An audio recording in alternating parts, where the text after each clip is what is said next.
Welcome students to our today's new video.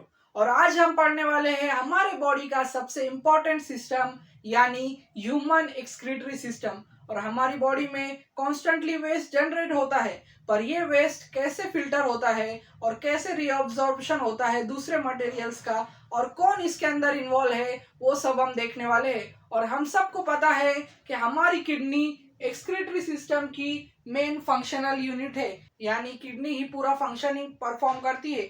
पर students, हम अभी स्टार्ट करेंगे हमारा ह्यूमन एक्सक्रीटरी सिस्टम। उसमें हम हमारी किडनी देखेंगे और कैसा फिल्टरेशन ऑफ ब्लड होता है, और फिल्टरेशन ऑफ ब्लड होने के बाद यूरिन फॉर्मेशन कैसा होता है और कितने क्वांटिटी में होता है, और कौन सी चीज एब्जॉर्ब होती है और कौन सी चीज एक्सक्रीट होती है, वो सब हम देखने वाले हैं। तो चलो देर ना करते हुए स्टार्ट करते हैं हमारा ह्यूमन एक्सक्रीटरी सिस्टम इस ब्यूटीफुल डायग्राम की मदद से समझेंगे।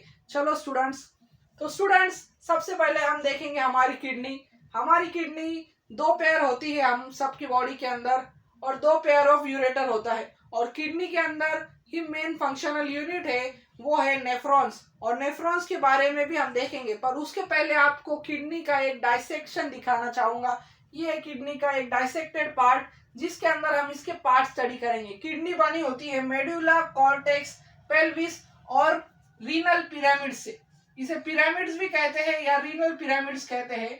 तो स्टूडेंट, ये इसलिए सबसे पहले हम देखेंगे क्योंकि इसी के अंदर पूरा एक्सक्रीशन प्रोसेस छुपा है। क्योंकि किडनी जब यूरिन सीक्रेट करेगी ब्लड को फिल्टर करने के बाद, तब यूरेटर से जाके यूरिनरी ब्लैडर में जमा होगा और फिर एक्सक्रीशन होगा। तो स्टूडेंट्स, मेडुला और कॉर्टेक्स जो किडनी के ये जो पार्ट दो आप देख रहे होंगे डायग्राम के अंदर, ये बहुत ही इंपॉर्टेंट है क्योंकि स्टूडेंट्स इसी के अंदर है नेफ्रॉन्स। और आप सोचकर हैरान हो जाएंगे कि हमारी बॉडी के अंदर मेडुला और कॉर्टेक्स के अंदर कम से कम 1 मिलियन नेफ्रॉन्स होते हैं। कितने नेफ्रॉन्स होते हैं स्टूडेंट्स? 1 million nephrons. तो स्टूडेंट्स, मेडुला और कॉर्टेक्स के अंदर 1 मिलियन नेफ्रॉन होते हैं। और हमारा ब्लड कैसे एंटर होता है नेफ्रॉन के अंदर वो देखेंगे। तो चलो ये डायग्राम की मदद से हम पूरा एक्सक्रीशन प्रोसेस समझेंगे। तो स्टूडेंट्स, हमारी जो आर्ट्रियोल होती है एफरेंट आर्ट्रियोल, वो ब्लड लेकर आती है किडनी के अंदर। और किडनी के अंदर ब्लड आने के बाद एफरेंट आर्ट्रियोल क्या करती है, ये ब्लड जाता है नेफ्रॉन्स के अंदर। और नेफ्रॉन्स बहुत ही माइन्यूट स्ट्रक्चर होता है, ये हमारे बाल से भी बारीक होते हैं। और इतने बारीक होने के बाद भी ये पूरा फंक्शनल यूनिट है किडनी की, यानी ये पूरा एक्सक्रीशन प्रोसेस परफॉर्म करते हैं। तो स्टूडेंट, यहाँ से जो ब्लड एंटर हो रहा है वो ब्लड एंटर होता है नेफ्रॉन्स के अंदर। और नेफ्रॉन्स के अंदर आपको दो स्ट्रक्चर बहुत ही ध्यान में रखने हैं। सबसे पहला दिखेगा आपको एक कप शेप का स्ट्रक्चर, उसे कहते हैं बोमेंस कैप्सूल। और बोमेंस कैप्सूल के अंदर ही एक बंच ऑफ कैपिलरीज है। यहाँ पर बोमेंस कैप्सूल के अंदर एक बंच ऑफ कैपिलरीज यानी बहुत सारी कैपिलरीज दिखेगी, उससे कहते हैं ग्लोम्युरुलस।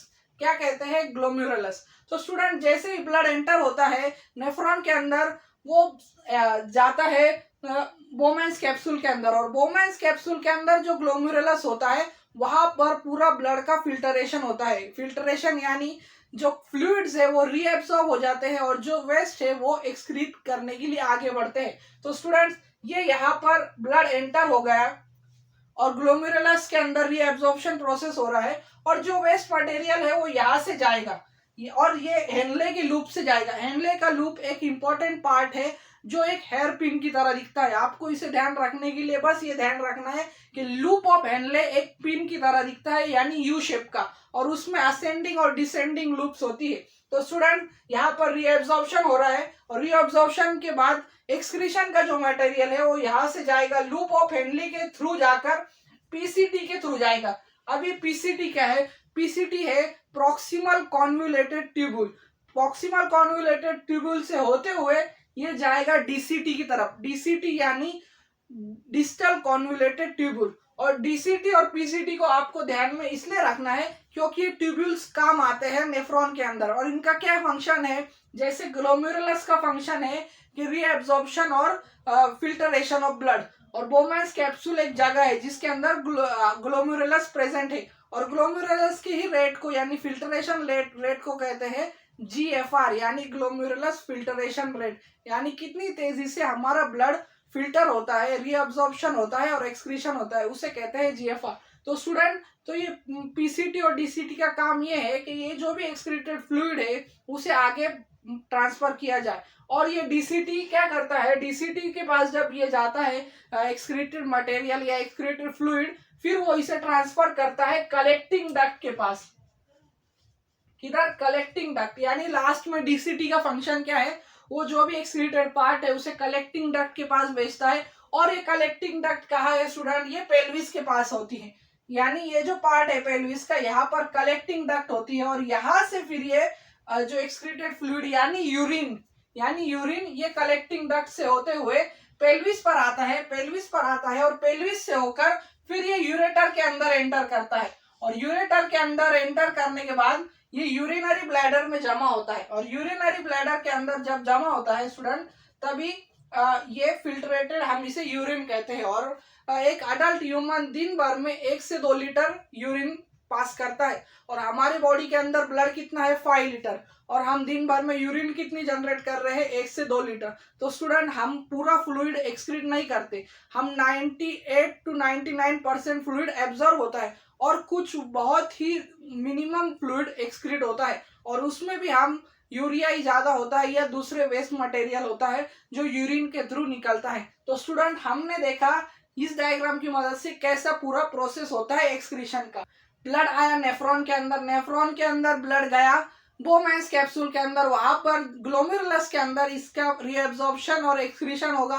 रीअब्जॉर्प्शन होकर ब्लड आगे चला जाएगा और एक्सक्रीटेड मटेरियल हेनलेस लूप से होते हुए जाएगा पीसीटी के पास यानी प्रॉक्सिमल कॉन्वोल्यूटेड ट्यूबुल, वहां से जाएगा डीसीटी के पास यानी डिस्टल कॉन्वोल्यूटेड ट्यूबुल, वहां से कलेक्टिंग डक्ट यानी पेल्विस के अंदर, और पेल्विस से होकर ये जाएगा यूरेटर यानी यूरेटर के पास, यूरेटर से यूरिनरी ब्लैडर के अंदर, और वहां से फिर यूरिन हमारी एक्सक्रीट होगी। तो स्टूडेंट, ये था आज का वीडियो ह्यूमन एक्सक्रीटरी सिस्टम के ऊपर, जिसके अंदर हमने किडनी का पार्ट नेफ्रॉन देखा जो एक फंक्शनल यूनिट है। और मुझे उम्मीद है कि आपका कंसेप्ट ह्यूमन एक्सक्रीटरी सिस्टम के बारे में क्लियर हो चुका होगा। तो ऐसी ही वीडियोस के लिए मेरे चैनल को लाइक करें, शेयर करें और सब्सक्राइब करना ना भूलें। Thank you for watching.